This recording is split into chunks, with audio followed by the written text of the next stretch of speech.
So hello, everyone. This is your professor here. I'm very excited to welcome Adriana Beltrame dos Santos Keller here to tell us all about tarot and divination today. So welcome, Adriana. Yay!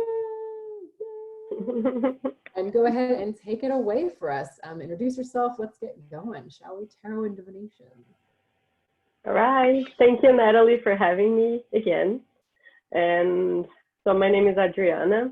I will talk about tarot, and everything that I'm going to talk about today relates to my private practice.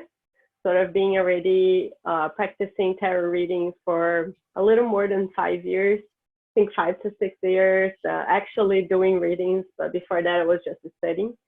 So everything that I'm going to be discussing today is coming from actually being with people and a lot of observations that come from that. So I'm relating the idea of divination because tarot is one form of divination, right? It's not the only one. And this is the one that I have chosen to practice, but there are many, and I'm going to talk about some of them. So before going into all of that, I'm just going to talk a little bit about myself. So I came from Brazil 5 years ago to the US to study my master's in East-West psychology at the California Institute of Integral Studies, where I met Natalie. Yay! And yeah, so I was already practicing a little bit of tarot in Brazil, but once I came here, that became, my way of having still a connection to understanding a lot of the things that I was learning in my master's program.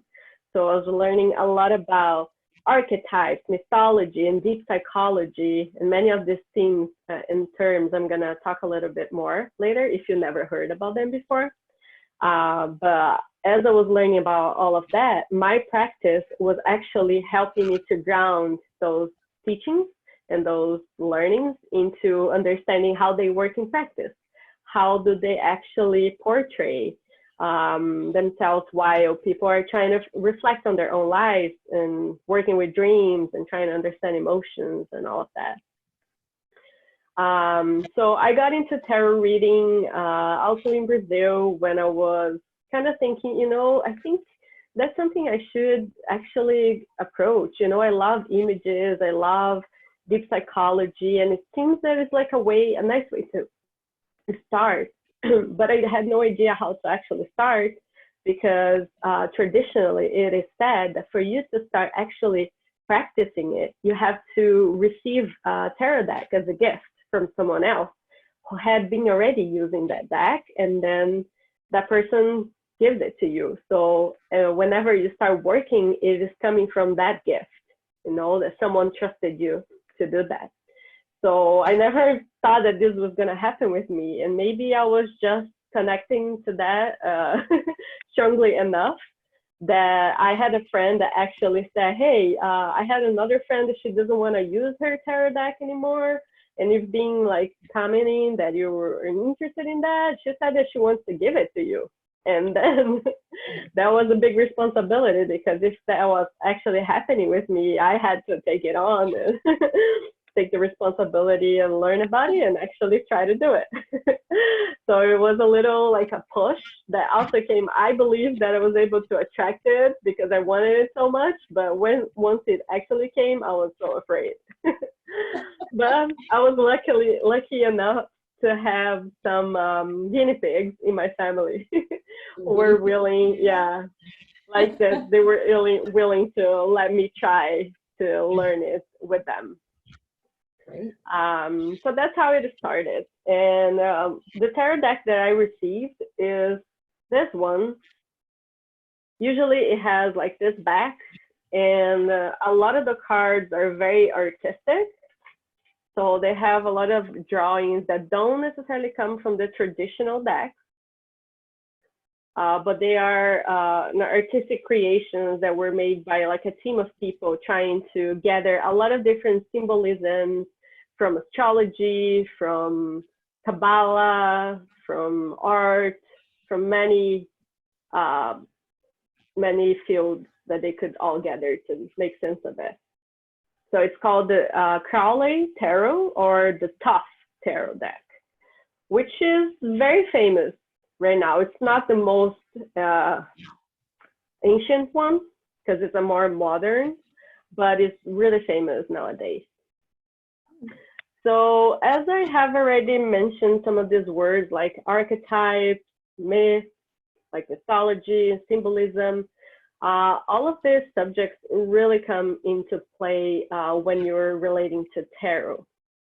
So symbolism is this idea of like interpreting images or certain symbols that can have different types of meaning.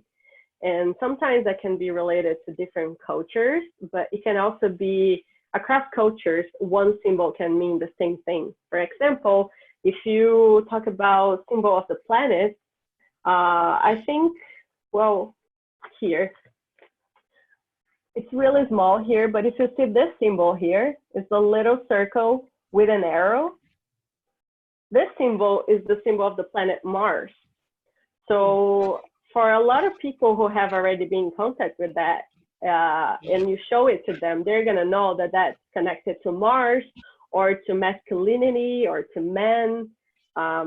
So, you know, there are some symbols like that. They are just like ways of having this message that whenever you draw that symbol, it is connected to those ideas.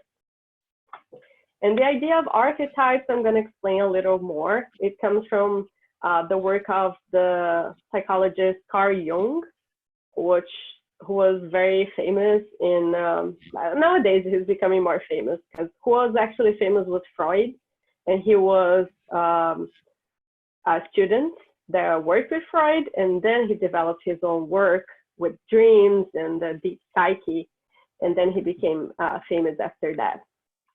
So he was the person who really brought the idea of working with archetypes in psychology. But I'm going to come back to that.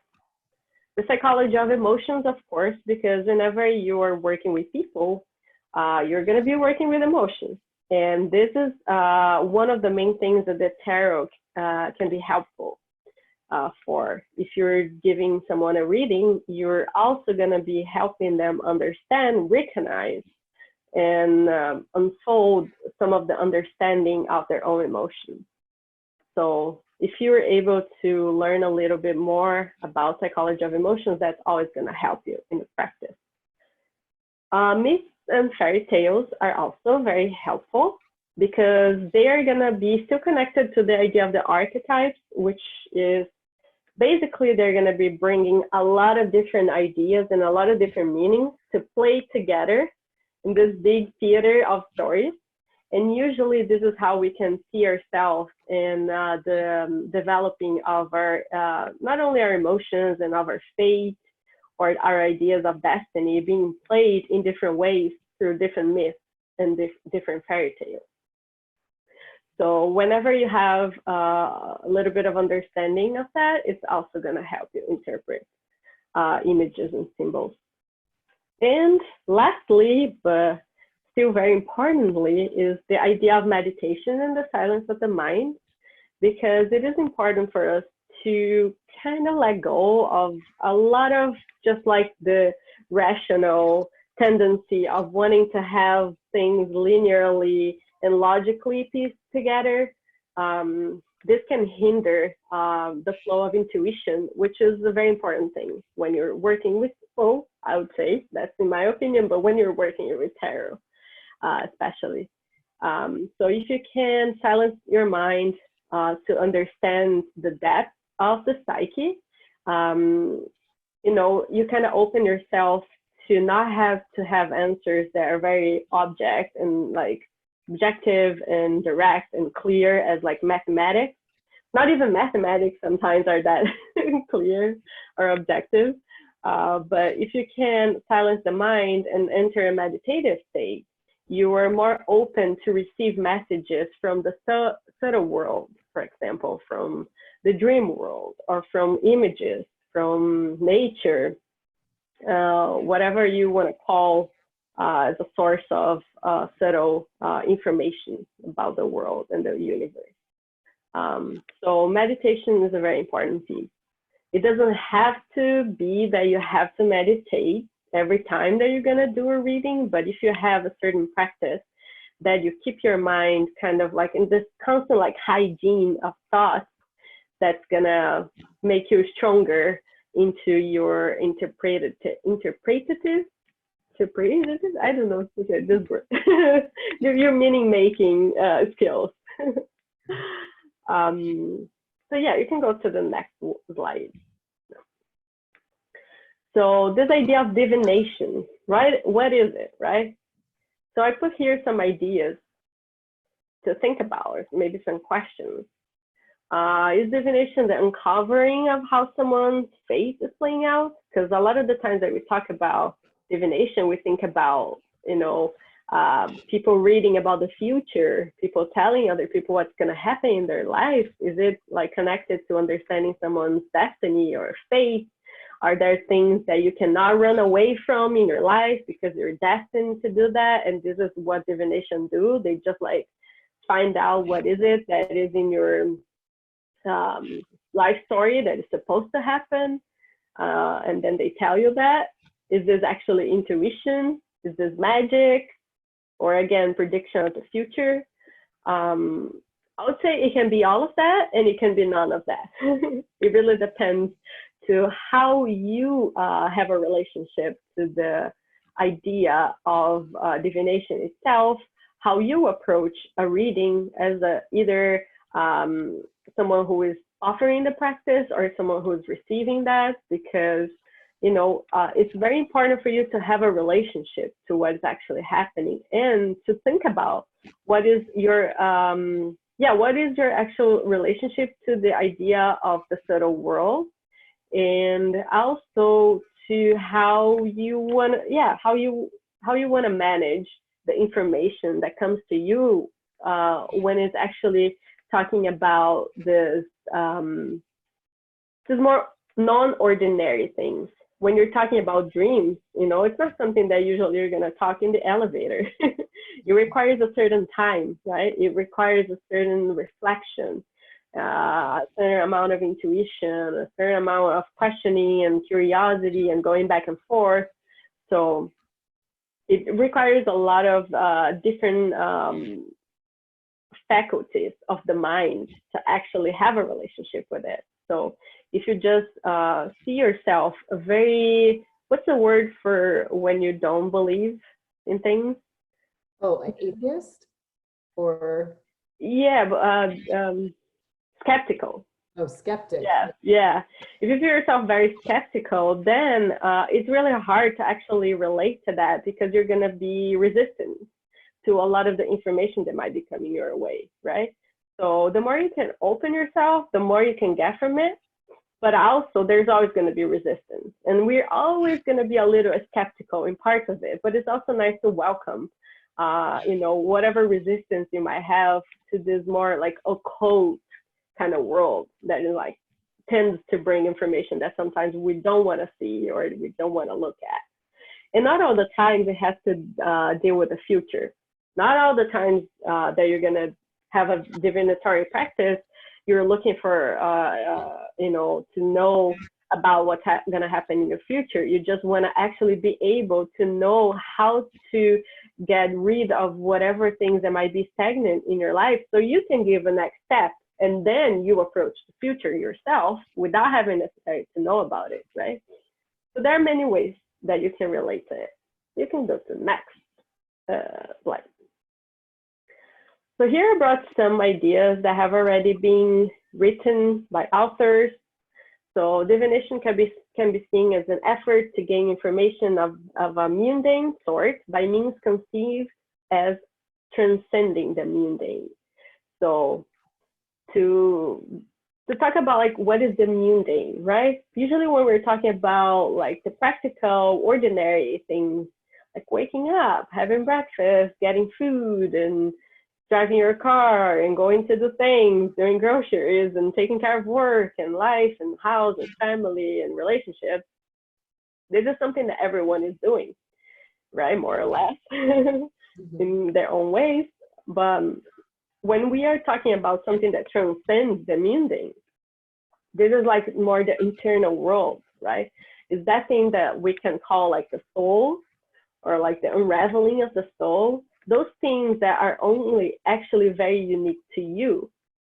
So when you have dreams at night, no one is actually having the same dream that you are having. That's a very unique thing that is kind of transcending the mundane, that is not actually shared by everyone. Very unique. So here, an uncovering of the veils of the internal world and of the unconscious in relationship with the external world and the conscious through different forms of communication. So this is also a way of making meaning of what like divination can be. So by unconscious, here we're meaning to talk about those things that we don't necessarily understand or know, but that we carry. Yeah, sometimes we have fears that come from a place that we have no idea. You know, have you ever heard about someone say like, I'm really afraid of water or of the ocean? And they have no idea why they're so afraid. Sometimes they have never had an experience or a traumatic experience with water, but still they are really afraid. So this is coming from somewhere. And usually this somewhere is what we call unconscious. They don't know where it's coming from. And the conscious is actually what you can name. For example, if that same person who is afraid of water has had a traumatic experience with water, maybe they have almost drowned themselves to death, or I don't know, something that they know actually happened. This is conscious. Like they do have a memory of that. They know that that happened. So this is like a different source of information. So we always hold both, the conscious things and the unconscious things we are aware of and things we carry that we are not aware of until they kind of come to surface. And the tarot can be a way of bringing those very things to surface, so they can travel from the unconscious world to the conscious world. And any sort of divination requires interpretation and meaning-making skills, because no one image is going to have the same meaning for the same people. It's always, there's always an open door for the unknown, for like deeper and further interpretations. And that is also going to be a relationship between the person who is giving the divination with the person who is receiving it. There's always going to be this conversation. And through this conversation that the meaning making is going to come forth, right? So it really talks about relationship at the same time. So it's not that you're going to go to the best tarot reader in the world. You might not have a great experience, because it also is going to depend on your relationship to the moment of the reading. And some people might go to someone that they've heard, oh, that's a very bad tarot reader, and have a great experience. So it's very subjective. Okay, next slide. So the different methods of divination across cultures. I'm going to show some images of some of those methods. I don't know about like all of them and specifically how all of them work, maybe some of them, but let's see, just to have like a scope of like how much is out there in terms of like using methods to have like this connection to the unconscious world or the unknown. Next slide. So in China, you have the coins that are connected to the reading of the I Ching. So through those coins, you can like, there is a certain calculation of lines and numbers that is going to lead people to the hexagrams, who are going to be as if they were each of them like a certain tarot card. It's not exactly how that works, but they also bring images and general ideas that can bring information about what that person is going through in their life, right? So this is something that is becoming a little more known, even though it's very, very ancient. So you also have the readings or divinatory practices with sand. And you're gonna find that in Africa, in Asia, in many different places that it's possible. And it can happen also in different ways with different drawings and different techniques to actually use the sand as a divinatory tool. Next. So you have the runes that is actually more well known to come from the Celtics. So each of those stones or those rocks have a specific symbol. And that symbol pieced together with other symbols is going to bring information as well. And the same thing with the cowrie shells. Although the cowrie shells don't have a specific symbol inside themselves, they're going to form a drawing when they are being like placed in the table. They're going to fall in a certain way, and that's going to form an image that is also going to be read by the divination master, let's call it. Because a lot of these practices might also be connected to a more religious or spiritual tradition. Not all of them, which in the case of the tarot, it's not necessarily connected with any religious practice, but the cowrie shells are, with some West African religious practices. So you have the grains of corn that comes from the Mayans and the Aztecs, and it was like very similar to the cowrie shells, but it's with grains of corn. Then you have coffee dregs, and that sometimes is connected to like those witches in the movies that can read coffee dregs or tea dregs. It's also connected to like reading the image that remains in the cup. Then there is this scrying that can be done with reflections, ink or oil and water. It can be done with mirrors, metal, and crystal balls. Then you have the pendulum, the pendulum is usually used in a way that you ask a question of yes or no. So it doesn't necessarily bring images, but it's going to tell you if you're actually aligned with that question or if that is a possibility of happening in your life or not. Next. Then we have bones, and the bones also come from some practices in Africa, but I believe there might be in other places of the world as well. And then you have numbers. Some people work with numerology in a divinatory way. So you can use numbers to work with like understanding personalities, but also in a divinatory way, combinations of numbers and whatever numbers you have in your phone, and then connect it to the number of your house and the number of your bank account. And there's always going to be sometimes like some synchronicities around those numbers that some people are able to read. Next one. Talking boards, and you might have maybe tried that when you were a child and everyone was talking about this thing of like having a talking board and asking the spirits questions and seeing things moving. And I think there are some movies that have that too. And you can create a talking board on your house by yourself, just choosing, you put there the letters and numbers, and then you're going to place your hand there and try to see what is naturally wanting to move and ask your questions, see what happens. Don't be afraid with the answers though. And also the automatic writing.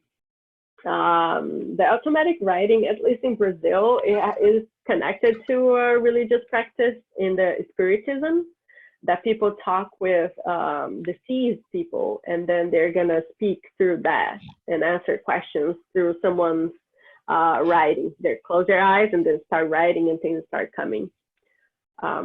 But it can also be used in a way that you can just start writing yourself and see what comes up.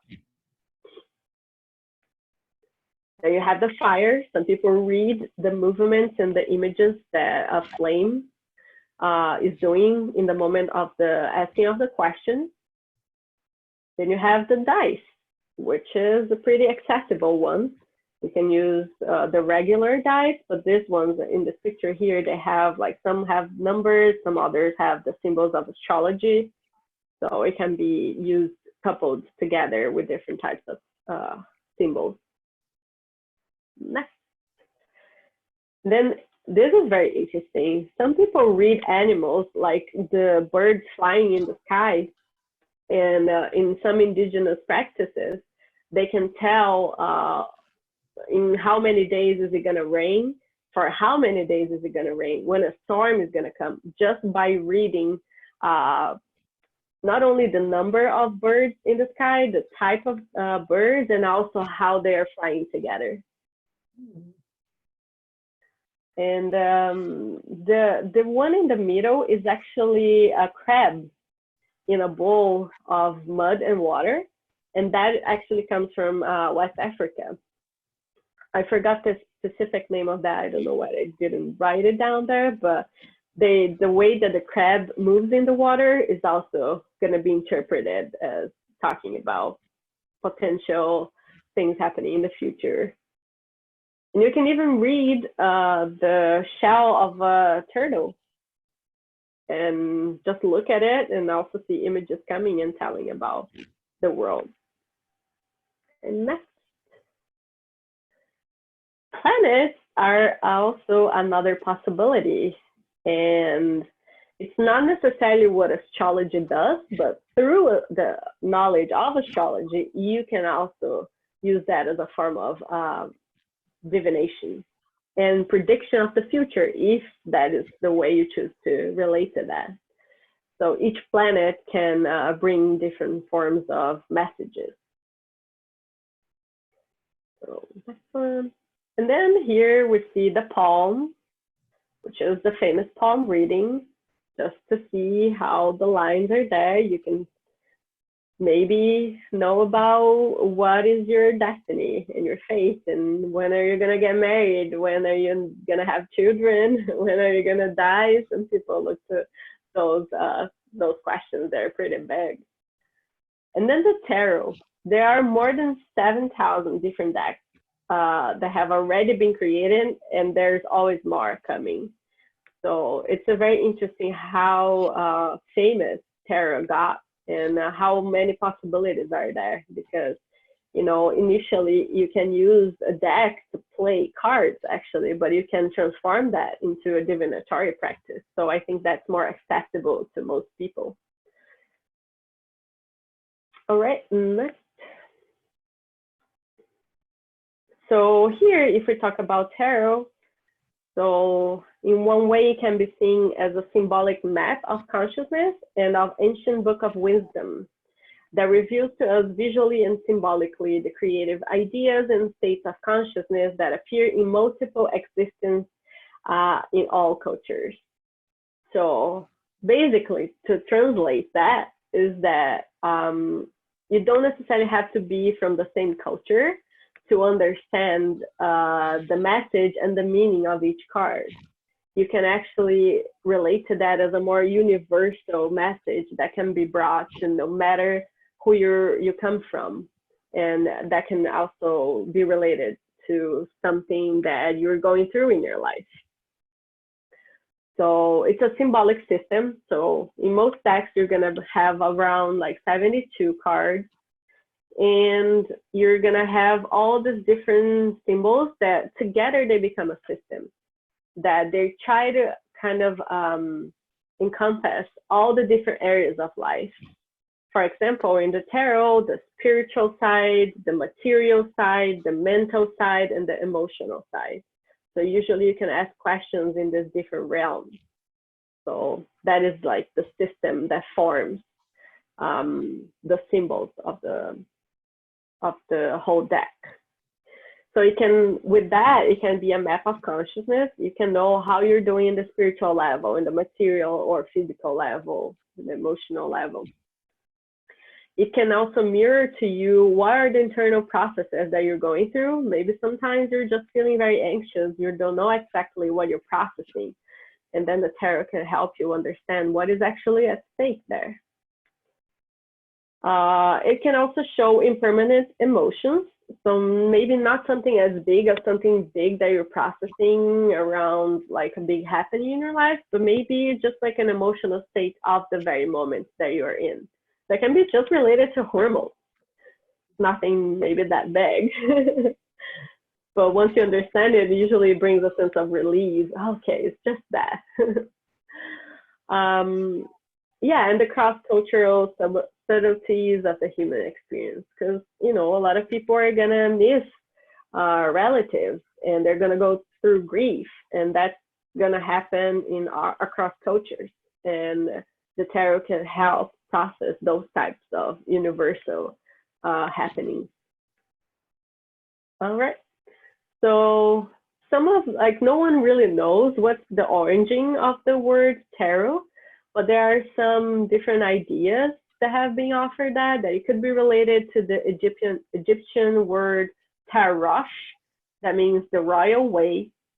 It could also be related to an anagram of the Latin word rota, which is the wheel, or the Hebrew word Torah, which is the law, or the Hungarian gypsy word, which is derived from the Sanskrit taru, tar, which means a deck of cards.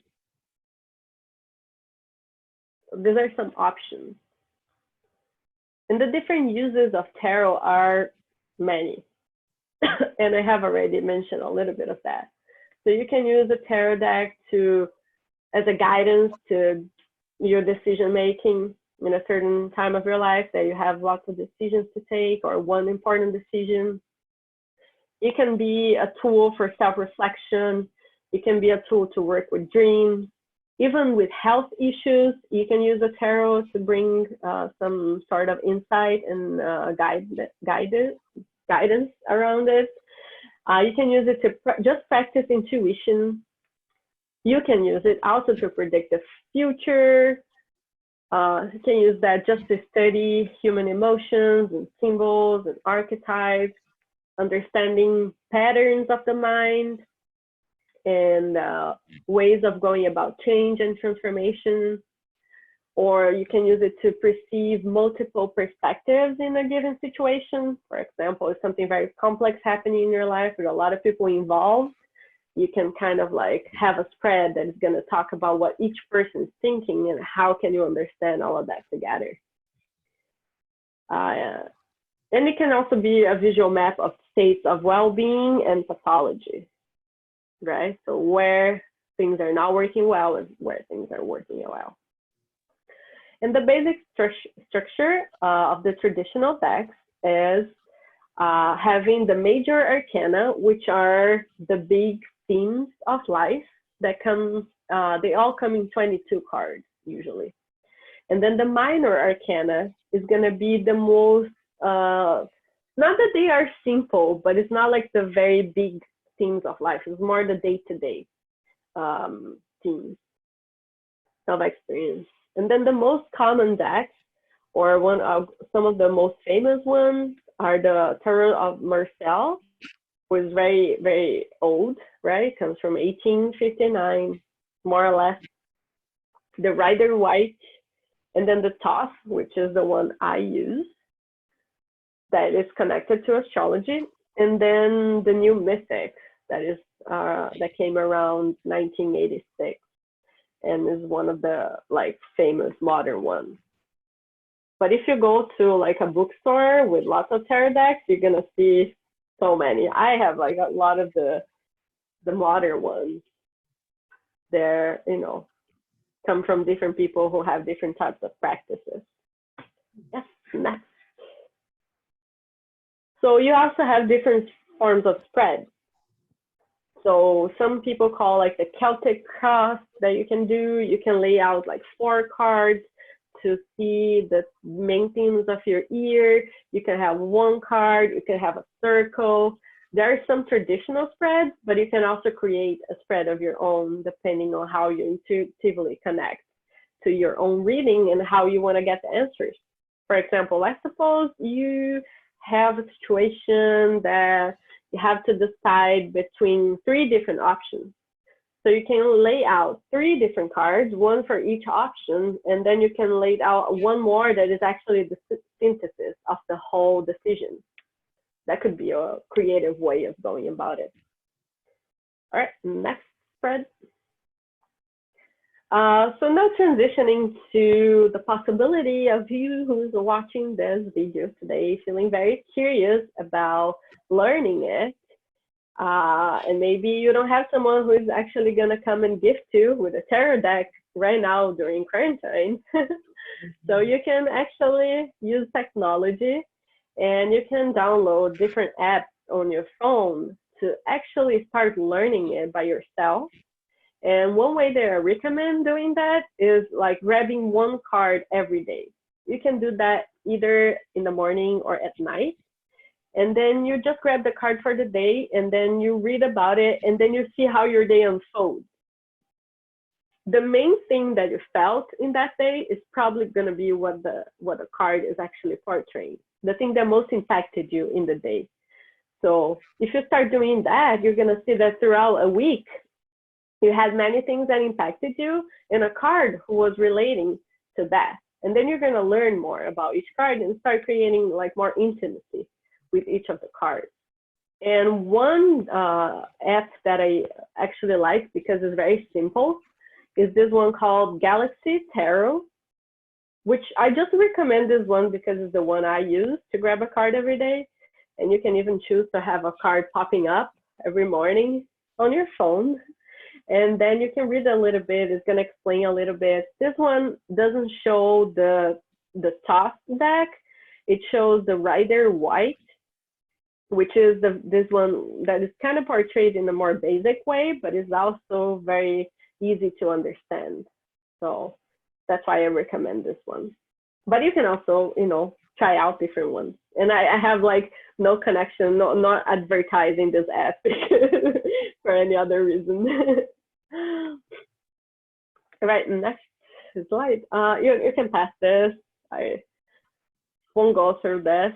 A little bit of quantum physics that makes things a little more complicated to understand.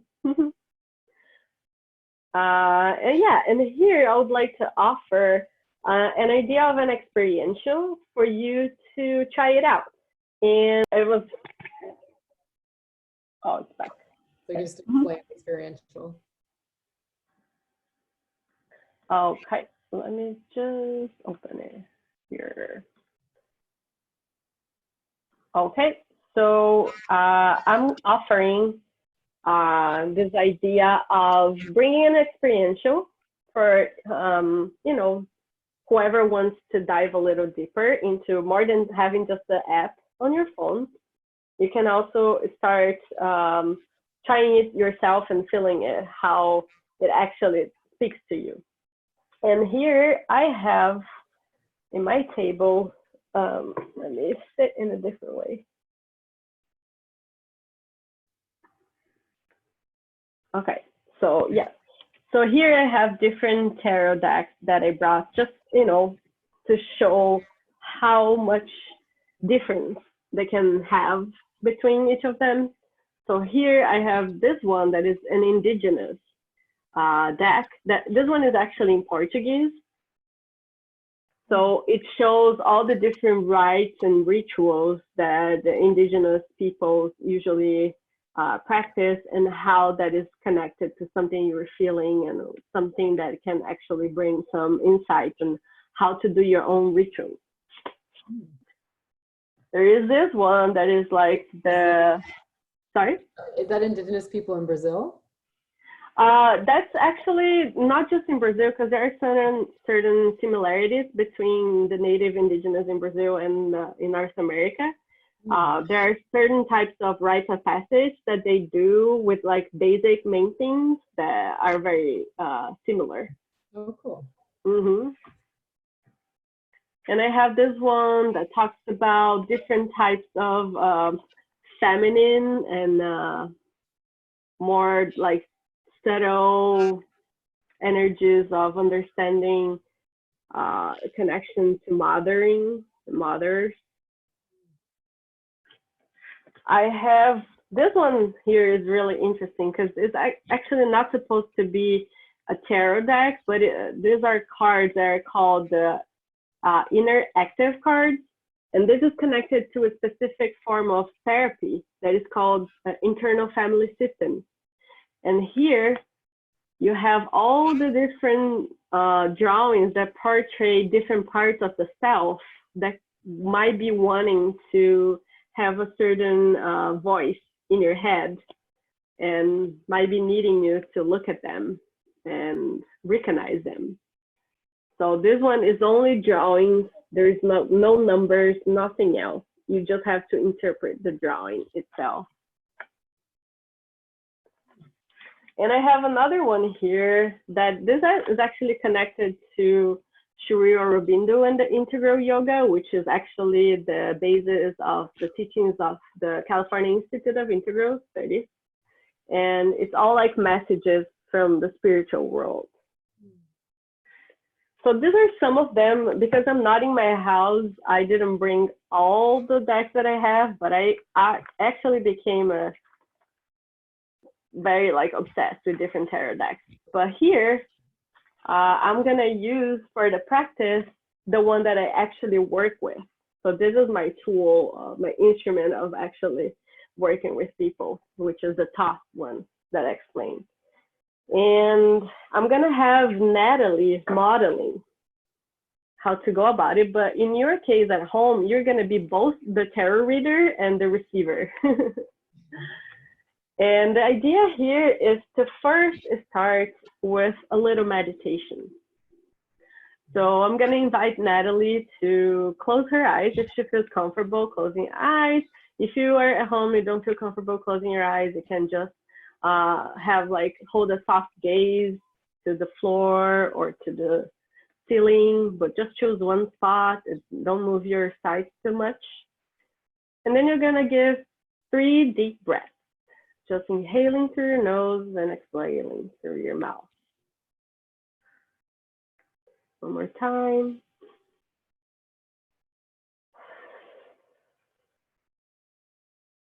And then the 3rd time.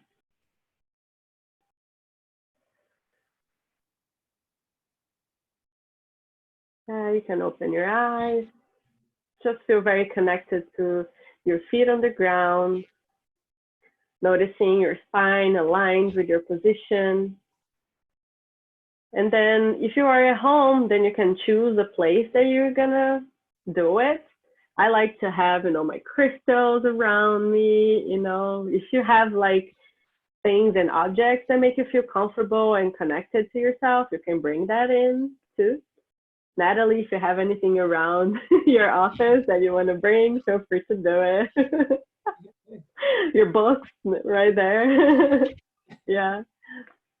And then I'm gonna invite Natalie to just reflect a little bit on what she's been feeling throughout the day today. Just take a moment and think about from the moment that you woke up, from the moment that you came out of bed, and what did you do? Who did you talk to? What were the activities that you did? How have you been generally feeling overall? And once you feel like you got it down, you can open your eyes and tell me you're ready. I'm ready. Okay. So I'm gonna bring the computer a little closer here. You're not gonna see my face for a little bit, but I have the cards here and I'm gonna shuffle them. And I'm gonna have you tell me when to stop shuffling. Shuffling? Yeah. Okay. Okay, stop. Stop. Okay. Now I'm gonna spread the cards. And I'm gonna come with my left hand and you're gonna tell me where to go, where to position my hands in the spread here. Right there. Right here? At. Yeah. So do you wanna choose one of my fingers? Okay. Take the pinky finger. Like here? All right. All right. And I'm gonna go intuitively with a card that comes closer to that one. And this is the card, which is interesting because I had that card right before we started the recording. This is called the science card. So before I explain about the card, I'm going to invite Natalie to just reflect on the idea of science on the images of the card. And if you feel comfortable sharing, you can share with me. But for whoever is doing that at home, I recommend that you can either write down and journal a little bit about it, or you can choose a buddy, maybe someone in your house that lives with you, or someone who is also taking the class with you, and you can call each other to talk about your cards. But before even learning about what they might mean in a general tarot world, just trying to interpret that yourself, like what the idea of science or maybe the number 6 right there might mean to you. Yeah, well, what's interesting is like it's science, and then there's a cross at the center, and then there's swords, I think, 3 swords, or maybe it's 6 swords with their points in the middle. And then I think that's the symbol of, is that Mercury at the top, the little tiny symbol? Yeah, exactly. Yeah. Mercury. So that's really, Mercury. Yeah, very there. Yeah, very cool. Well, I mean, my first thought when I see the science card is just interesting because I've been doing a lot of work today for teaching and doing research for teaching. And so it's kind of interesting, although the research has been more about the occult, interestingly enough, but it's still very intriguing that would come together. And then for me, the cross being present with the science is also a kind of an interesting combination of symbols, right? The sacred and the logical kind of coming together in a particular way. So yeah, it's really interesting card. Yeah, you like hit the nail in the head. So that's an interesting thing, to actually try to relate to the card without even knowing what that is about, that you might find out that you intuitively already know. But now the next step would be, if Natalie was doing that by herself at home, she would, after writing it down or sharing that with someone, she would actually go and research about the card to see what matches her feelings and what she said. So here, instead of having Natalie going to Google, I'm gonna tell her a little bit. So the science card usually talks about study. So the general idea of teachings and learnings and knowledge and having things coming together in the mental world. Because the science card is a card of like the 6 of swords. And usually the swords kind of sequence usually talk about the mind and the mental processes. So usually learning, the cognitive kind of process of learning is portrayed by this card. And also it's interesting because there is a cross there that she connected to.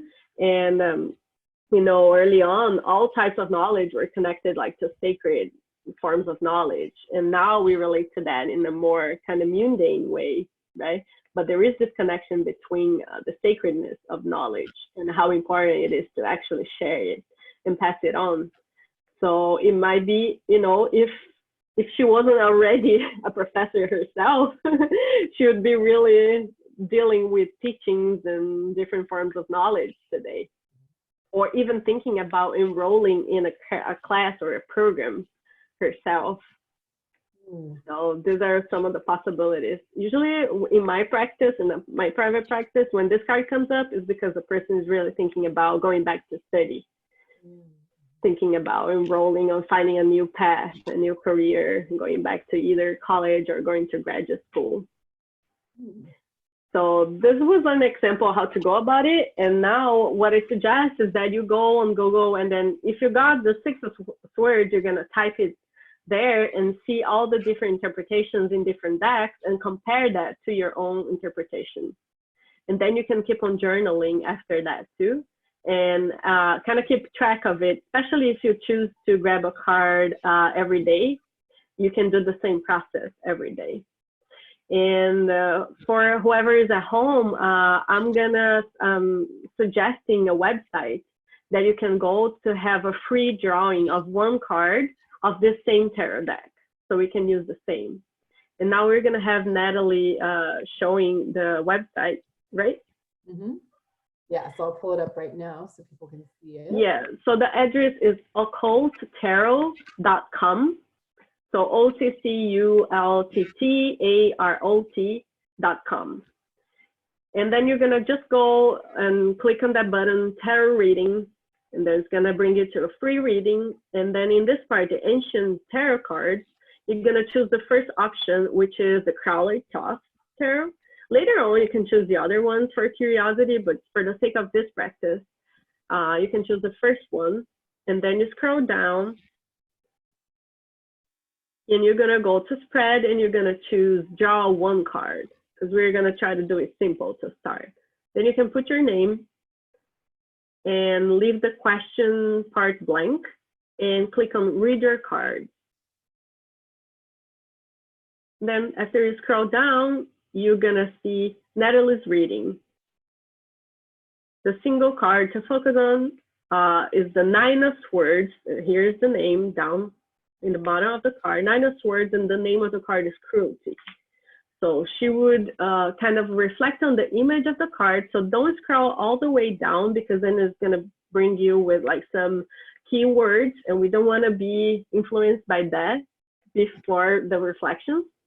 So this is the moment that you would go through your own journaling and look into the image of the card. What does that represent to you? Talk with someone, share about it.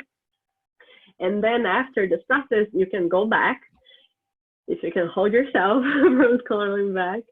And then you're gonna scroll down and you're gonna read some of the keywords. So for this card, we have a connection to the astrological Mars in Gemini. And then there's this idea of all the different words here that, you know, can be read as like negative words, but, you know, we all have emotions flowing through us, and it doesn't necessarily mean that we are having negative emotions in that day, but it could be a part of us that connects to that, is kind of feeling it somehow. Or maybe someone was a little cruel to Natalie today, maybe over the phone, or, you know, it could have been something really simple, but usually when that happens, it does affect us. So the card could be portraying that, oh, there's something for you to process around that. Someone or some connection that you had today kind of impacted you.